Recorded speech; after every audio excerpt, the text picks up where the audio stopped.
Bonjour ou bonsoir à tous, vous qui regardez les vidéos, que ce soit le jour ou la nuit, ici DVD Pro Souvenir. Et aujourd'hui, encore un Taget classique sur WrestleMania cette fois-ci. Si vous saviez bien, si vous ne savez pas, laissez-moi vous dire, je n'ai pas le Taget classique sur WrestleMania 5 et 6. Et pourtant, si je l'avais, il y aurait longtemps que je vous l'aurais montré en DVD surprise. Et que, comment dire... je sais un peu, mais pas toute la carte. Tout ce que je sais, c'est que le main event, c'était Macho Man Randy Savage contre Hulk Hogan. Et le 6, c'était l'Ultime Challenge pour le titre intercontinental et le titre suprême de la WWE. Que l'un des deux, entre Hulk Hogan et Ultimate Warrior, repartira avec. Comme vous savez bien, WrestleMania 5, c'est Hulk Hogan qui bat Randy Savage. Et WrestleMania 6, c'est Ultimate Warrior qui bat Hulk Hogan pour devenir champion intercontinental et champion de la WWE. Même si l'Ultimate Warrior était champion intercontinental, mais il a remporté le titre suprême avec. Donc j'espère que vous m'aurez bien compris.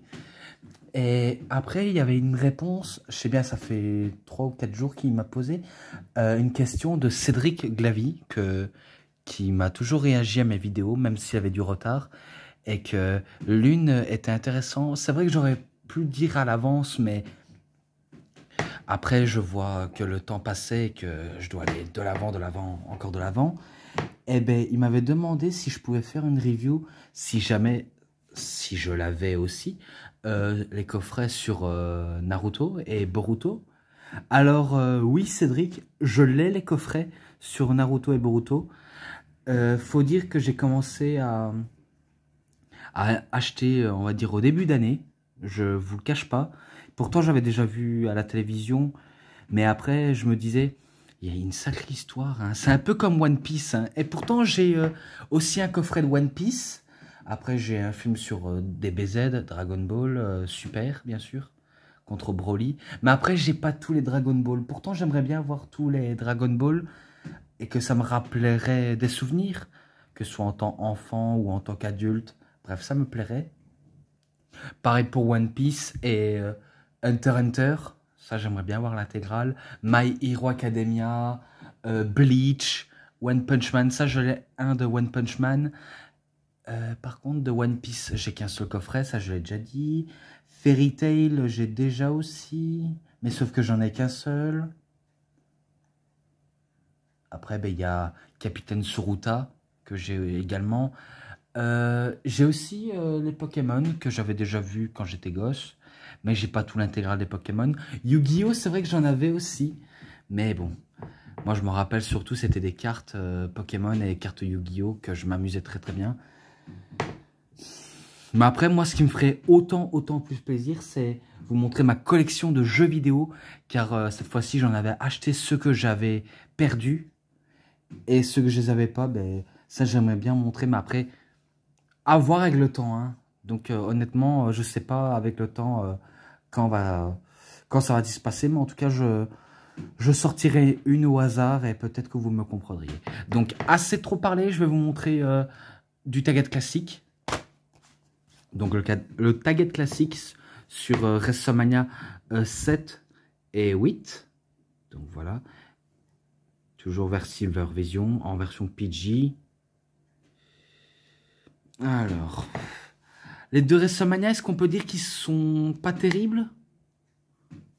Je ne sais pas si vous avez un avis différent. En tout cas, vous savez bien qu'il y a 2 DVD à l'intérieur. Je n'ai pas besoin de vous montrer.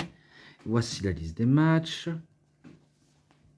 Tout d'abord, on va regarder ensemble, parce que pour voir si je me trompe ou si je ne me trompe pas, le premier match de la soirée. Allez, s'il te plaît.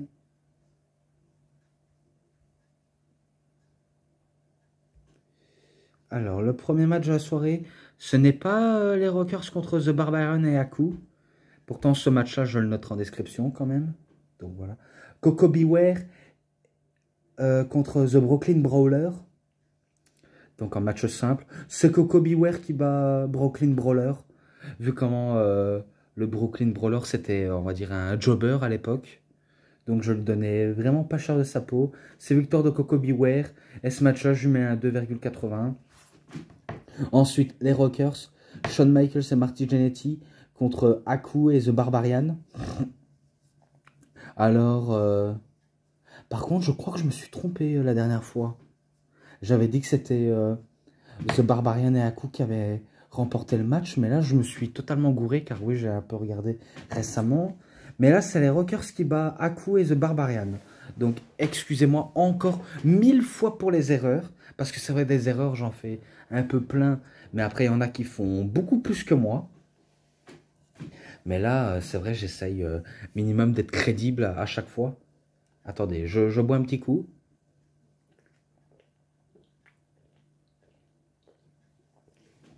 Ah, voilà. Mais après, concernant Cédric Lavie, c'est vrai qu'il n'a pas du tout tort de l'idée qu'il vient me proposer. Donc autrement, c'est pas mal. Mais concernant ce match-là, je le note en description, comme j'ai dit. Ensuite, The Texas Tornado, donc Kerry Von Erich, contre Dino Bravo, qui est accompagné par Jimmy Hart. Et par contre, Haku et The Barbarian étaient accompagnés par Bobby The Bray Enan. C'est Texas Tornado qui bat Dino Bravo. Ce match-là, un petit 3. Je mets un beau petit 3. Ensuite, le British Bulldogs Davey Boy Smith contre The Warlord, accompagné par Slick, en match simple, encore une fois. C'est le British Bulldog qui bat Warlord. Et ce match-là, un 3,10. Voilà. Ensuite, The Nasty Boys, Jerry Sage et Brian Knobbs contre The Hart Foundation. Ah non, non, ils étaient accompagnés par Jimmy Hart contre la Hart Foundation. Donc, Bret Hart et Jim Neidhart, qui étaient les champions par équipe. Et que c'était... Celui-là, il est présent dans Best the Risk, The Best the Was, The Best the Ever Will Be. Ça, je sais. Et qu'il y avait même Michael A. Culkin qui était dans la foule. Ça, j'avais remarqué. Vu comment j'avais déjà fait la review sur le premier coffret de Bret Hart. Vous aurez compris. Eh ben, c'est les Nasty Boys qui bat The Hart Foundation. Ce match-là aussi en description. C'est obligé quand je sais quelque chose. Parce que oui, je suis en train de regarder si je fais pas d'erreur. Donc voilà. Mais après, l'autre qui va suivre, je connais le résultat par cœur. Hein, donc, vous inquiétez pas. Donc, Jake Roberts contre Rick Martel. Match les yeux bandés. Ça, je me rappelle bien de ce match-là. Et Rick Martel qui se faisait appeler The Model. Donc, le modèle, le Canadien francophone. En tout cas, il était un petit peu pas mal. Un peu, on va dire, poil en dessous des matchs qui vont suivre. Mais autrement, ça va, il n'est pas si dégueu que ça. En tout cas, à ma connaissance, il n'est pas si horrible à ce qu'on dit. Mais ce match-là, c'est une victoire de Jake Roberts. Et je lui mets un beau petit 3,20. Voilà, ça change un peu. Après, encore un match que j'ai déjà noté. Et qu'il sera en description. L'Undertaker, accompagné par Paul Bearer, contre Jimmy the Superfly Snuka. Donc vous saviez, c'est l'Undertaker qui bat Jimmy Snuka, et c'est sa première victime. Donc victoire de l'Undertaker, ce match-là aussi en description, vous aurez compris. Ensuite, The Ultimate Warrior contre Macho King, donc Macho Man Randy Savage.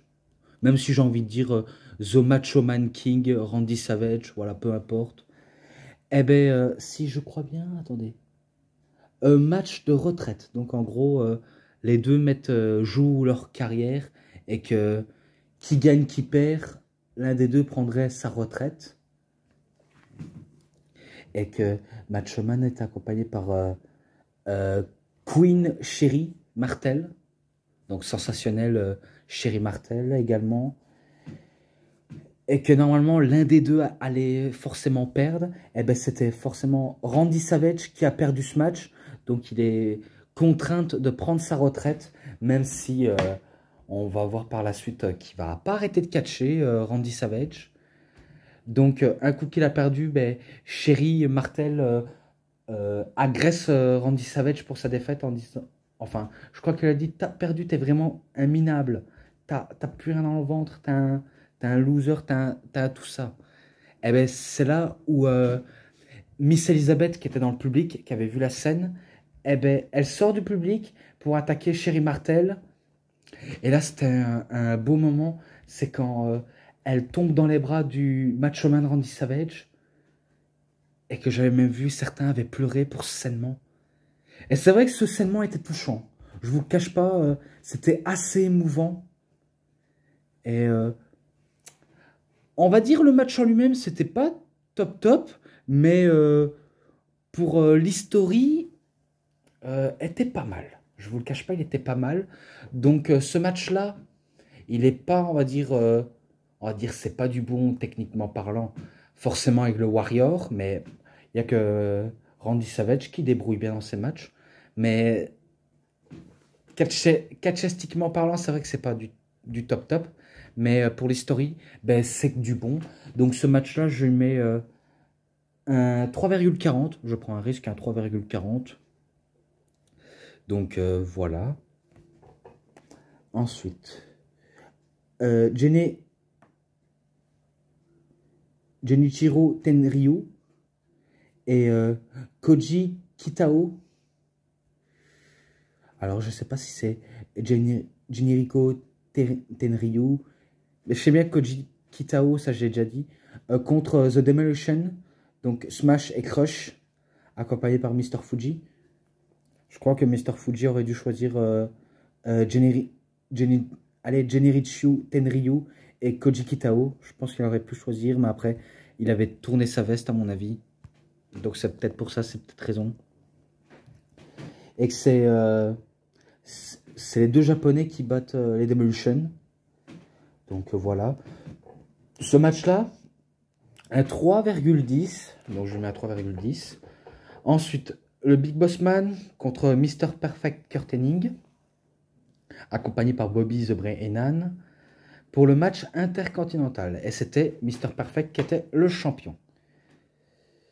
Alors, est-ce que le Bossman peut devenir champion intercontinental? J'en doute très très fort, mais vraiment très très fort.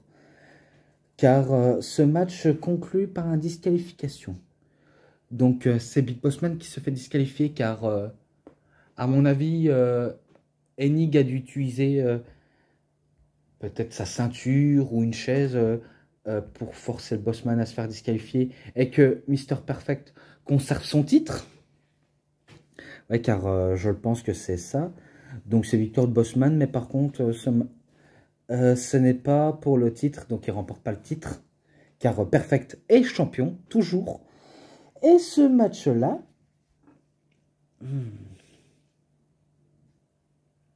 je le mets un bon petit 3,20. Voilà. Ensuite, Earthquake, accompagné par Jimmy Hart, contre Greg The Hammer Valentine en match simple. C'est Earthquake qui bat Valentine. Et ce match-là, je lui mets un petit 3. Ensuite, The Legend of Doom, Road Warrior Hawk et Animal contre The Power and Glory. Donc, Paul Roma et Hercule, accompagné par Slick. C'est Legend of Doom qui bat Gloire et Puissance. Je vais appeler ça comme ça. Ce match-là, pareil à 3,20. Ensuite, Virgile. Attendez. Virgile contre... enfin, il est accompagné par Roddy Piper contre Ted DiBiase. Donc, le million de $, man, Ted DiBiase. Et ça finit en décompte. Donc, Virgile bat Ted DiBiase par décompte, car Ted DiBiase ne voulait pas continuer le match. Pas dingue. Je vous cache pas dingue. Donc, ce match-là, 3,10, obligé. Ensuite, plus que 2, et c'est terminé pour ce WrestleMania-là. The Mountain contre Tito Santana, et The Mountain est accompagné par Jimmy Hart. Encore un match simple. Finalement, Jimmy Hart, il est sous tous les fronts. Vraiment sous tous les fronts. Et c'est The Mountain qui bat Tito Santana. Et ce match-là, un petit 3,10. Voilà. Ensuite, Hulk Hogan contre Sergent Slaughter. pour le titre de la WWF. WWE, bien sûr. Alors, comme vous le saviez, Sergent Slaughter, qui a trahi les États-Unis pour l'Irak, et qu'il a même failli brûler le drapeau américain, sauf qu'il a brûlé le t-shirt de Hulk Hogan. Et si je me rappelle bien, il bat Ultimate Warrior pour le titre. Bien sûr, il a gagné par tricherie, mais il a entamé une rivalité avec la top star numéro 1, qui est Hulk Hogan. Je crois que c'était peut-être potentiellement une mauvaise idée qui retourne sa veste envers le public américain pour l'Irak. Mais après, ils ont voulu tenter, hein, et que la guerre froide était déjà finie, que ce soit la guerre entre l'Irak et les États-Unis également, et que suite à ça, ben, Sergent Slaughter a eu des menaces de mort par les compatriotes. Bien sûr, peu importe le catcheur, mais après, les gens ne voient pas du même œil. Et pour leur abréger, ben, c'est Hulk Hogan qui bat Sergent Slaughter. Et ce match-là, attendez, je vais regarder parce que celui-là, j'avais fait un capture d'écran. Ce match-là, je lui avais mis un 3,10 également. Mais après, c'était pas un main event très très dingue. Donc, je vous cache pas, il n'était pas si dingue que ça. Donc, vous m'aurez compris. Donc, voilà, j'en ai fini avec WrestleMania 7. Maintenant, passons à WrestleMania 8. Donc, attendez. Le premier match, c'est pas Shawn Michaels contre Tito Santana, non. Le premier match, c'était les Bushwhackers, donc Luke et Butch, contre The Beverly Brothers, Blake et Bo, avec The Genius, donc le frère de Macho Man, qui est Lenny Poffo. Maintenant, j'espère que vous saviez. Si vous ne saviez pas, ben, je vous le balance et vous saviez au moins. Eh ben, c'est les Bushwhackers qui battent The Beverly Brothers. Donc voilà. Ce match-là, 3,10 également. Ensuite, Shawn Michaels contre Tito Santana, El Matador. Vous avez vu comment il est marqué. C'est Shawn Michaels qui bat Tito Santana, le Matador, car je l'avais déjà noté sur Mr. WrestleMania. Donc j'espère que vous le savez bien. La plupart des matchs que je vais citer, vous savez très bien, c'est... vous savez très bien que je les ai tous notés, vu comment j'ai tous les matchs de WrestleMania, même si j'ai pas le WrestleMania 20, mais je l'ai dans le DVD de Chris Benoit, et que j'ai déjà noté, donc maintenant je connais la plupart de tous ces matchs. Et voilà, donc ce match-là, je le noterai en description. Pareil pour l'Undertaker, Jake Roberts. Donc voilà. Donc l'Undertaker, vous savez qu'il est accompagné par Paul Bearer, et il bat Jake Roberts, et ça fait sa deuxième victime. Ce match-là aussi en description. Ensuite, Bret the Hitman Hart contre Roddy Piper. Match pour le championnat intercontinental. Et ben en tout cas, ce match-là, il était énorme. Je vous cache pas, il était énorme. Malgré leur différence de style, il n'y a pas à dire. Bret Hart, c'est un catcheur plus technique, très rude. Et Roddy Piper, c'est aussi un catcheur rude. Il utilise peut-être pas peu de technique, mais il est robuste, hein, ce garçon. Il était vraiment robuste. Et du coup, ben, c'est Bret Hart qui bat Roddy Piper pour le titre. Et ce match-là, je ne l'avais jamais noté auparavant. Enfin, il me semble que je l'ai jamais noté. Mais ce match-là, il était très bon. Je lui mets un 3,40, sans hésiter. Ensuite, The Big Boss Man, avec Virgil, Sergent Slaughter et Aksam Jindagan, contre les Nasty Boys, Brian Knobbs, Jerry Sage, Repo Man et The Mountain, accompagné par Jimmy Hart. Donc un match par équipe à 8. C'est Bossman, Virgil, Slaughter et Jim Duggan qui bat les Nasty Boys, Repo et The Mountain. Donc voilà, pas dingue. Donc ce match-là, allez, un 3, ouais, je mets un 3. Rien à foutre, je mets un 3. Ensuite. Alors, c'est un crève-cœur pour moi. Vraiment, vraiment un crève-cœur. Je me demande pourquoi ce match-là n'a pas été en main event. À la place de Hogan, Sid Vicious, Psycho Sid, Sid Justice, Sid seulement, tout ce que vous voulez. Pour moi, ça aurait dû être le main event. Entre Macho Man Randy Savage et le Nature Boy Ric Flair. Et que Randy Savage, il n'était pas encore accompagné par Miss Elizabeth, jusqu'à ce qu'elle vienne un peu plus tard. Mais que Ric Flair, lui, il est accompagné par Kurt Hennig, également. Ce match-là, je ne pense pas déjà l'avoir noté. Il me semble que je ne l'ai jamais noté auparavant. Mais je vais le dire directement. En tout cas, c'était un très très beau match entre Savage et Flair. Il n'y a pas à dire, ils nous ont raconté une très belle histoire. En plus, une histoire d'amour brisée de celui de Randy Savage. Mais une histoire d'amour entre Elizabeth et Flair. Donc ça finit sur un triangle amoureux. Et que Randy Savage doit se remettre, on va dire, de la perte d'une femme qu'il croyait aimer. Mais après, Elizabeth, elle n'a pas été elle n'a pas été obligée d'être amoureuse de Ric Flair, vu comment Ric Flair l'a forcé à l'aimer, quoi. On peut appeler ça comme ça. J'ai pas les bons mots exacts, mais moi je peux peut-être interpréter de cette manière.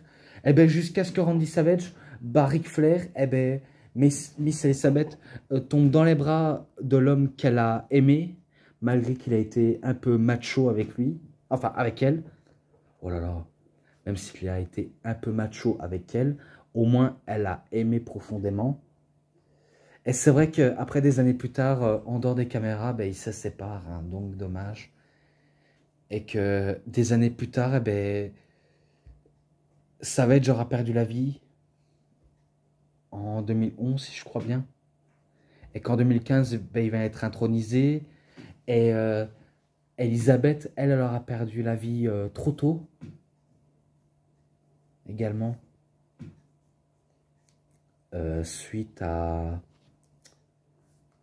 des problèmes, enfin, à des problèmes de drogue, on peut appeler ça comme ça. Forcé par Lex Luger. Sachez bien qu'ils avaient déjà parlé dans Dark Side of the Ring. Ça, je m'en rappelle, mais en tout cas, dommage pour cette pauvre femme. Et dommage pour Randy Savage qui a perdu la vie dans un accident de voiture. Bon, au moins, on va dire Ric Flair, lui, il est toujours en vie. Mais pour Mr. Perfect, pareil, il aura perdu la vie. Hein, mais voilà. En tout cas, paix à leur âme. Vraiment, paix à leur âme. Et pour Ric Flair, ben, une longue vie pour Ric Flair, en tout cas. Longue vie.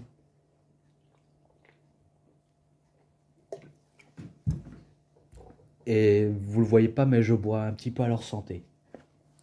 À leur santé, même s'ils doivent être de là-haut en train de regarder ce qui se passe, peut-être ce qui se passe actuellement, mais...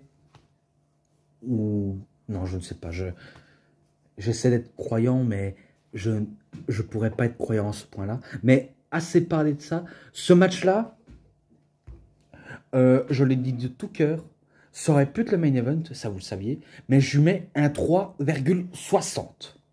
Donc voilà, je prends un tel risque, je mets un 3,60 sans hésiter. Voilà. Ensuite, The Natural Disasters, donc Earthquake et Typhon, contre Money Inc. Alors, c'est pas Beer Money Inc. Donc, ne l'interprétez pas comme je dis. Ah, ça, c'est la boisson. Donc, c'était une équipe composée de Million Dollar Man, Ted DiBiase, Irwin R. Schister, qui était champion par équipe, accompagné par Jimmy Hart. Et encore une fois, eh ben, l'équipe adverse, enfin, des autres catcheurs ont gagné par des comptes, car Ted DiBiase et Irwin R. Schister ne voulaient pas combattre. Donc ils conservent encore leur titre. Conservent encore.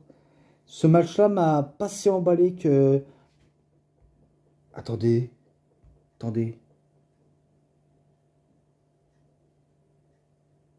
Ouais, il me semblait bien que... Oh, c'est pas grave, c'est pas grave. J'ai fait une erreur, excusez-moi. Donc, après le match Savage Flair, c'était Tatanka contre Rick Martel. C'est Tatanka qui bat Rick Martel. Ce match-là, 3,10. Et pareil pour l'autre. Donc, voilà. Ensuite, Owen Hart contre Skinner. Ah, tiens, ça me rappelle Skinner dans Les Simpsons. Et bon, c'est Owen Hart qui bat Skinner. Ce match-là, 3,20. Et ce match-là, comment pourrais-je le décrire? Comment pourrais-je décrire ce match entre Hulk Hogan et Sid Vicious, alors que ça n'aurait pas dû être le main event? Et ben, vous allez être étonné, ça a fini en disqualification. Donc Hulk Hogan bat par disqualification parce que Sid a utilisé la chaise pour frapper Hogan. Mais le plus bête à cette histoire, c'est qu'il n'y a rien en jeu, il n'y a pas pour le titre, rien du tout. Et du coup, ben, Hogan, ben, il se retrouve dans le main event et qui remporte de cette manière-là. Donc, ce match est vraiment, on va dire, je vais dire l'une des purges, hein, vraiment.